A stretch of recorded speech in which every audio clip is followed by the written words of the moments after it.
wararka caalamka ayaa maanta waxay sheegayaan war degdeg ah warkaasi ayaa waxay tahay in Afrika ay gacanta ka sii baxayso cudurka loo yaqaano daanyeerka busbuska ama busbus daanyeerka oo mpox ah monkeypox cudurkaasi ayaa waxaa lagu arkayaa wadamo badan oo Afrika ah kuwaasi oo run ahaantii farakul uu ku hayo oo ay ku dhinteena in ka badan 400 qof haddaba cudurkan ayaa cudur lagu xanuunsanayo oo wajiga iyo jirka oo dhan ay ka soo baxayaan busbus kaas oo lagu magac daray mpox ama monkeypox haddaba wadamo badan oo Afrika ayaa lagu arkayaa wadamada Congo iyo nawaaxigeedo idilna waxaa la hayaa in shacab badan la tacaalayaan cudurkaasi run ahaantii haddii aad aragto qof qabo waxa uu eg busbus ka taxadar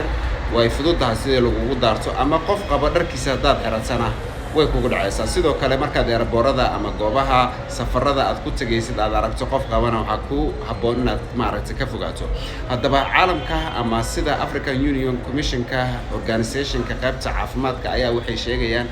in uu cudurkaasi xoog ku socdo run ahaantii maalin walban uu kobcayo dadka uu ku dhacayo haddaba waxa adiga kugula talinaynaa inaad maaragtay ka taxadarto dad hadaad aragto wajiga ama gacmaha busbus ku leh inaadan salaamin ama dhacaankooda aad iska ilaaliso inuusan jirkaaga taabanin haddii uu sida ugu fudud oo lagu qaadan waxaa weeyaa la yiraahdaa galmada ama haddii aad u tagto qof xanuunsan oo qabo cudurkaas sidoo kale haddaba wadamada Afrika oo dhan ayaa maaragtay hadda ka cabaadayo gaarsii videogan shacabka Soomaaliyeed gaarsii dawladda Soomaaliyeed si looga taxadaro hadda Kenya wadanka Kenya hal qof ayaa maaragtay lagu arkay cudurka qabo balse high alert way wadanka oo waxa asaga laftigiisa ay geliyeen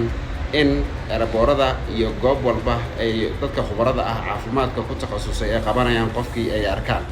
haddaba cudurkan waa cudur mpox la dhaho wixii warar ay ka soo kordho insha Allah inta kala socda mar walba waxaanu isku dayi doonaa insha Allah inaan idin la soo socodsiino xaalad walba uu marayo cudurkaasi waxa la yiraahdaa monkeypox